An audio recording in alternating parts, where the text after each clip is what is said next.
Thank you for listening to the North Carolina Food and Beverage Podcast. This is not a happy hour. Coming to you from the kitchen studios high atop downtown Raleigh, telling the food and beverage stories from inside the bottle, on the farm, and at the kitchen. I am the butler, Keely Wagner. Here's your host, Max Trujillo and Matthew Weiss.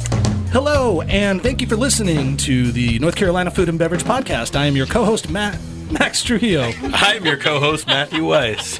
Are you sure about the names? Because I was just going to ask you to do the names for everybody else here. Because you've curated this list here of people as we celebrate the second night of the Not a Happy Hour. That's right. So, welcome everyone. And Matt, you weren't here for episode 1, but I literally did the exact same thing as introducing everyone. I said, and I'm... It's tough when you're hosting to remember your name. There's so many other responsibilities you have. I needed you. Yeah. I needed you there, but then now I hear I have you and I still fucked it up. So, but with us, thank you everybody for listening and everyone that's here in this room for joining us. It is the second night of This Is Not a Happy Hour here in the kitchen.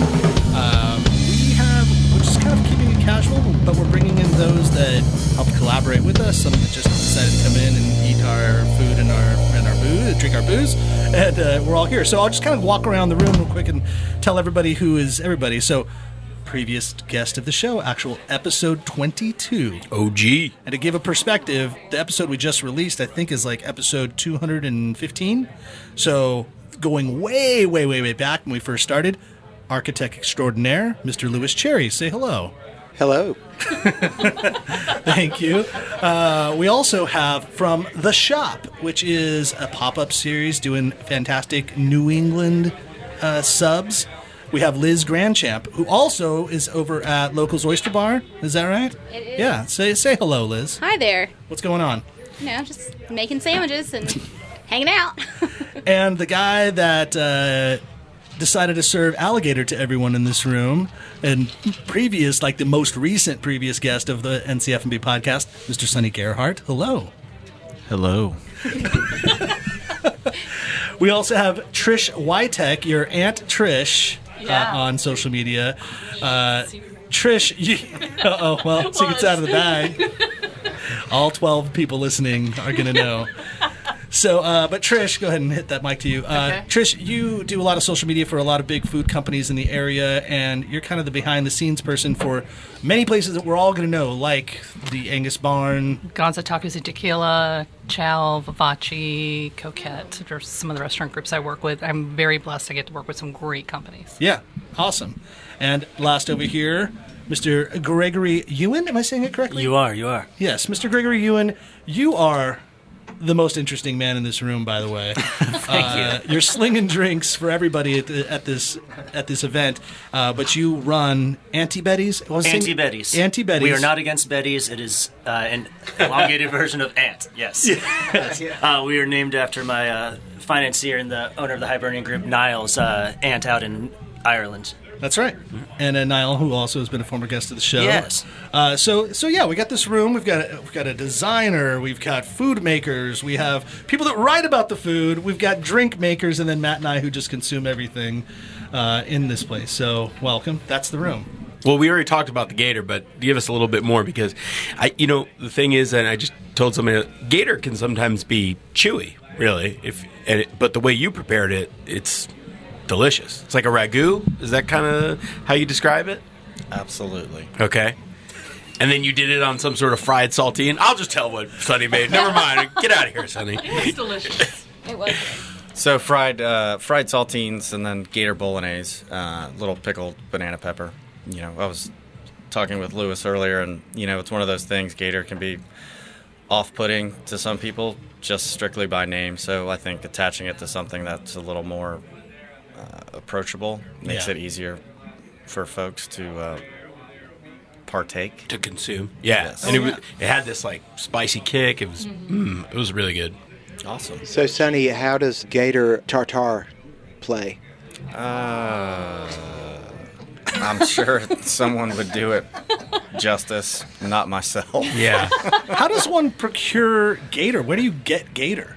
So ours, we will get it from Florida and from Louisiana, and it's all farm-raised gator. They raise it for meat, and then they probably make boots or belts out of the hides. Yeah. They sell it off of Saunders at Earps Seafood. Oh, yeah. They sell some gator there. I did not prepare it as well when I bought it from there as you did, but yeah, maybe we can get it over at the butcher's market. I'm sure they will get it for you. Brought to you by the butcher's market. Yeah, and Liz, what about you? I didn't get a chance to taste what you. I only walked in a few minutes ago, so I didn't get a literally chance. threw Matt into the podcast studio. I'm like, by the way, you're doing this. Thank you for joining me on your podcast. Thank you for having me. So we did 2 of our sandwiches. We do New England style subs. I grew up originally. My family's from Rhode Island, and I spent winters in D.C. But I grew up on a small little island called Block Island, which is in between Nantucket and Martha's Vineyard. Yeah. And I started working at a sandwich shop when I was 9 years old, and worked there till I was 25. And anytime I go out to visit, a long run. It is. It was only for a short amount of time where I was, yelling people's names, and then finally made it to the slicer at 16 and thought I was pretty cool. Basically president of the island, so no big deal. I hope you made a couple raises during that time.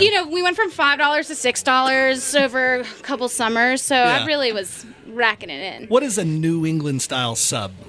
So for me, it's going to be on an Italian style roll. Once we have become very popular and people want us all the time, we will be making T-shirts that says we use Hellmann's.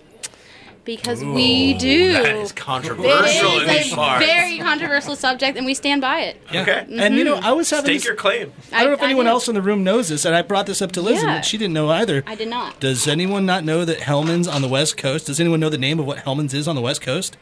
Listeners? Blue Carl Senior. Bonnet, blue something. Best Foods. Best food. Best Best Foods. Foods. If you look at Google a Best Foods label and a Hellmann's label, they're identical.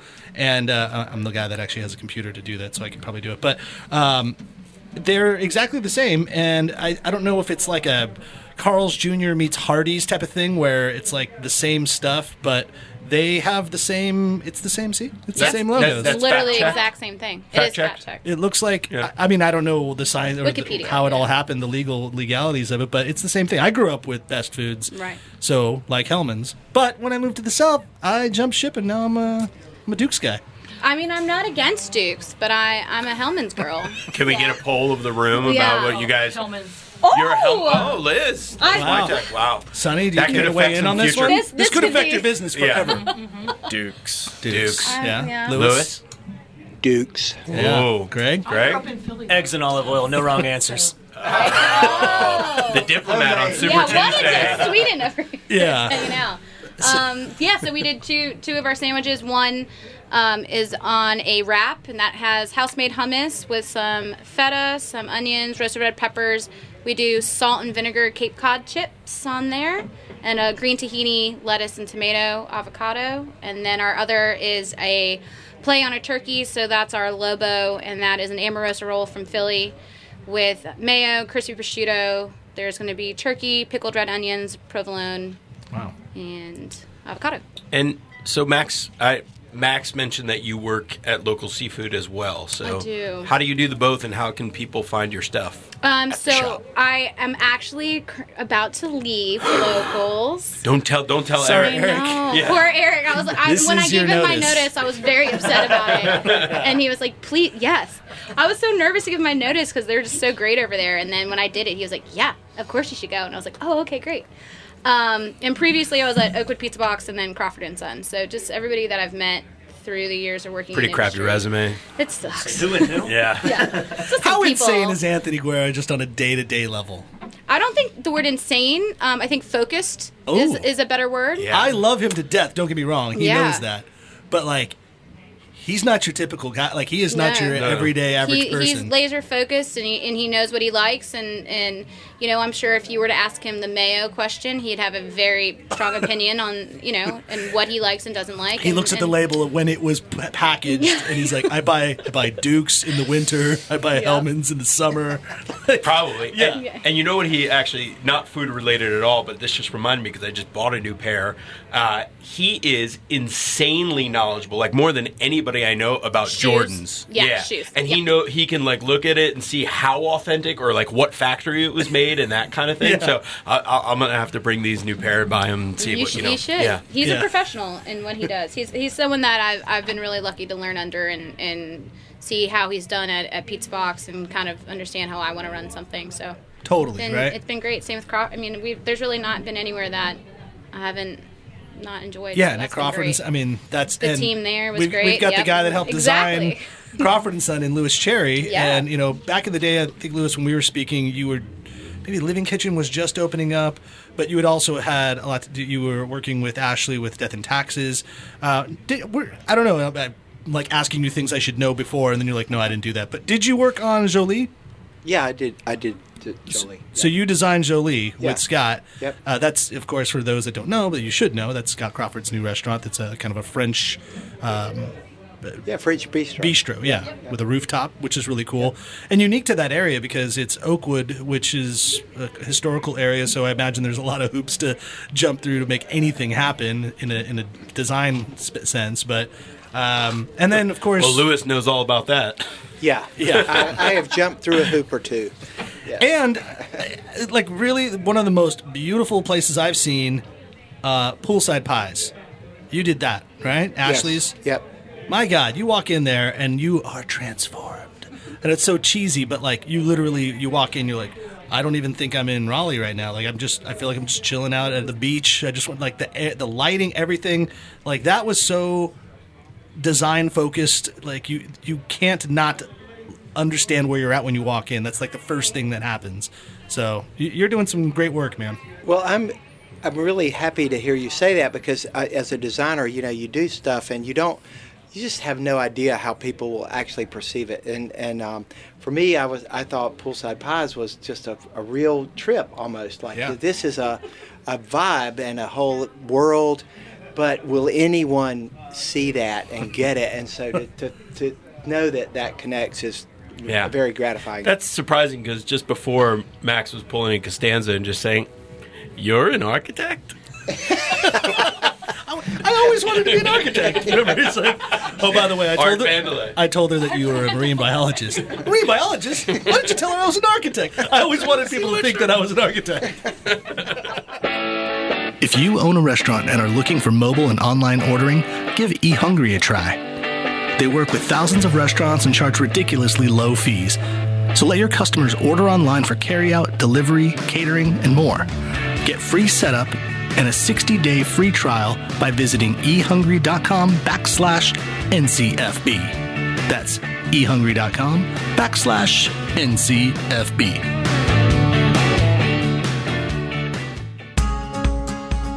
Actually, let's take a quick break to talk about our brand new sponsor. It's a title sponsor of the podcast. This segment is brought to you by our brand new sponsor, the Folks Foundation. They are champions of all good things crafted in North Carolina and the folks that make them.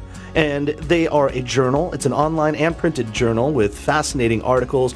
You can actually read an article about our podcast. That's how we were connected. The folks at Folk Foundation travel all over the state in exploration of great crafters, makers of art and music and podcasts, perhaps, and also food and beverage products. Truth be told, the way we knew them is that by driving around all over our state, they listened to the North Carolina Food and Beverage podcast and thought, wow, we really like those guys. We should partner up with them. And we started looking through all of what they do, and they really are a great extension of what we do and what our mission is. And so for you, as a listener, you can sign up and become a member of the Folks Foundation. As a member, you are directly supporting makers, growers, crafters, and artisans of North Carolina, from the mountains to the sea. And when you support, you are benefiting handcrafted culture in our state that directly affects our lives every single day, from local products that we eat to the music and podcast production we listen to every day. But membership packages vary, but they all at least include a subscription to the Folks Journal, discounts to their general store, and access to exclusive content. So visit them at folksfoundation.org or check the link on our show notes in the podcast. That's the Folks Foundation.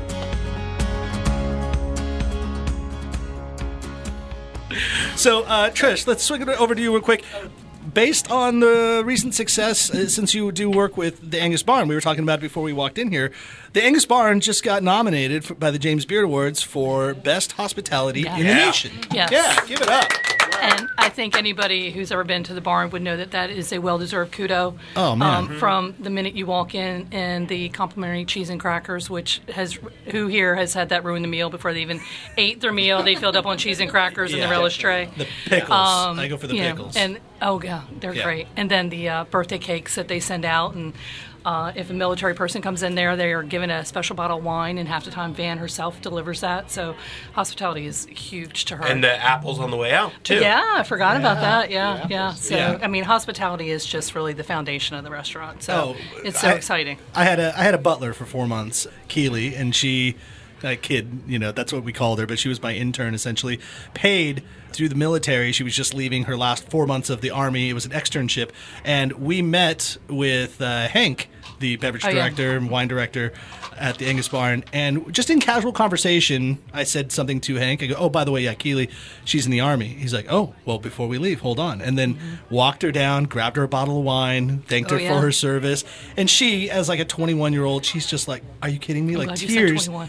Tears came out of her eyes. She's like, I'm getting a bottle of wine from this for being... He's like, yeah, because you're doing what you do. She's like, oh, my God. How cool is that? And, like, forever, she's going to tell that story for the rest of her life. There's so many people I run into that have that story, that an anniversary party there or something special somebody did with their kids, or that Van stopped at the table, and they say that like that's something that's so unique. Van is always stopping and talking to the tables, and half the time people don't even realize till afterwards that was who stopped by the table, and that's just her. Yeah, I mean, just some random person that wanted to see how your meal was. She learned that from her parents. I mean, Alice is, just that perfect Southern lady, and she learned it from her parents. So I'm super excited they got the kudos for it. And we were talking about Walter in Sunday's paper, Chef Walter, original celebrity chef for Raleigh, and that was exciting to see him get some notoriety out of that because he's so quiet, so humble.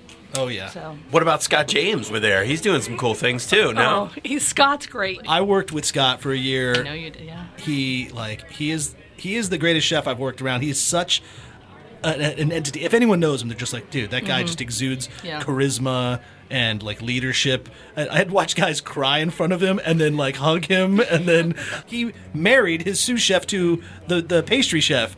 Tucci and Jeannie got married, and they wanted Scott to be the officiant. Yeah, like that just right there speaks volumes. I love spending time in that kitchen because to me, when you see a chef that people want to please, they're not scared of them. It's not to check the resume. They generally want to please. It's almost like your parent. You want their approval. You want them to be proud of you. And you just watch that day in and day out, going in and out of the Angus Barn with employees that have been there for decades. And that says so much about that team. Yeah. Wait, does Scott give you an allowance then, too? No. No. You've got your eyes wide open in the Raleigh restaurant scene. Yeah. What's anything on the horizon that we should be looking for that you're going to be promoting in the near future? Well, Gonzo Tacos and Tequila has a new concept, Macondo, that they are going to be launching. Just working still on some of the final design and testing menus, but looking forward to that. What's going to be the concept there? It's going to be truly going back to their Colombian Latin roots and bring some of that food back into this region. So they're super excited about it. We're doing deep menu testing on that right now. And I get lucky when I say we're doing it, means they make it. I get to eat it. Yeah, so, that's the best testing. Yeah, I have the best job ever, as Max's wife Felicia can attest to. I tell people all the time I'm like a hunter. I eat what I shoot. Yeah, exactly. Very nice. Is that going to be a one location thing, or just start with one location, or are they going to open up? Starting one, but there's two in play right now. Can you reveal the areas? Durham and Raleigh. So there's a Durham and Raleigh location in play. They're just finalizing the interiors right now. You can ask how much they're going to make a year or something too. How much are they going to make a year? What's the gross revenue projected at? So Greg. Yeah, Greg. Tell us more about Aunt Betty's. What can we expect there? I'm still stuck on a chef running a wedding. Just standing up there being like, 86 single, heard chef. He's been fabricating that joke this whole time. Wow. Good, though. I'm impressed. Perfect delivery. I'm just sitting here just like squirming. Waiting for my moment. Yeah. Aunt Betty's is a gin and absinthe bar in the corner of the Morgan Street Food Hall. A lot of people don't know we're there. We get called a speakeasy. It's mostly due to having a very small sign on our front door and no sign whatsoever on our back door. Yeah. was just not so much deliberate, but I'm done fighting the not a speakeasy battle. Right. I like to call our style the most over-the-top thing that you can still call minimalism. You know, we're doing 2, 3, 4 ingredients going in a drink, and when we talk about the steps that we take to execute those drinks, people say, isn't that a bit much? Isn't that over the top? And I'm asking, if you're only putting 2 or 3 things in a glass, where do you get off not paying attention to the few details involved in that? You know, like, give us an example of a drink that you have. I would say my favorite example, and one that really taught me an important lesson, was a drink we're having tonight, the 4 Minute Mile, was based on, where this is just a coconut oil washed whiskey variation on the Japanese highball. We executed in the mizuwari style, which is Japanese for cut with water, but it's effectively just taking a few ingredients that you're trying to get into a drink to express the best parts of all of them, and it's paying attention to the details that matter. Chilling your glass down with the ice, flinging out the excess water that came from chilling it down, putting your whiskey in there and stirring it just enough to chill the whiskey but not overly dilute, adding your mineral water and stirring just enough to integrate but not agitating so much that you lose carbonation. You know, using a single pure huge block of ice that locks it in at that temperature and doesn't have too much surface area compared to volume, increasing the rate of dilution. And I really love that drink too, because it taught me not only those lessons in terms of execution, but how to use time as an ingredient. You know, that drink isn't only valuable on its first sip. It retains its value through the last sip, and it guides you through, I'd say, an adventure in longevity, where at first you're getting stiff, bracing carbonation, aggressive booziness, and then as you go, it becomes more refreshing. And it is just the perfect soundtrack to a long night out. Yeah, like this. You need your own podcast, man. Yeah. Like, this is crazy. Wait, so is this the cocktail how I would drink it, or it would You be are over just drinking coconut oil washed whiskey. The correct order of operations is drop a large spear into a Collins, stir it an insane amount of times to chill down the glass, fling out that excess water, add your whiskey, and the mizuwari style is very specific. It's 13 and a half turns. If you want to get even more specific, they say clockwise. I'm a counterclockwise stirrer, so I break from tradition there. Yeah. That's actually really what they do. 13 and a half turns, add your mineral water, 3 and a half turns, and then serve. And every single thing about it, it's like I wanted everything about that to be a lie. I wanted it to just be somebody doing something for the sake of pageantry, and I could just dump things in a cup. But every other way you make it is worse. I guarantee you, it's. That's so frustrating. That's like, damn it! I only turned that 12 times. Yeah, I used to always think that was a joke. I'd say, like, to somebody else training, I go, and make sure you go 22 times, and they're like, really? I go, whatever. Yeah, but that's the difference between my cocktails and yours, Greg. Yours are delicious and well thought out, and mine just kind of come together. We somehow, pay attention to the write-off details. You know, Yeah. like the most important thing to me on an old fashioned is if I see somebody, you know, mixing an old fashioned, I'm paying attention to the spec they pour. But then after they stir, in their first weeks there, I'm going to walk up behind them, I'm going to shove them out of the way, put a strainer in there, and I'm going to jigger and measure out their final volume to make sure that they got 1.5 ounces of water into their old fashioned. Because dilution in a cocktail isn't ruining a cocktail. Dilution in a cocktail is putting everything in balance. It's putting everything in its right place.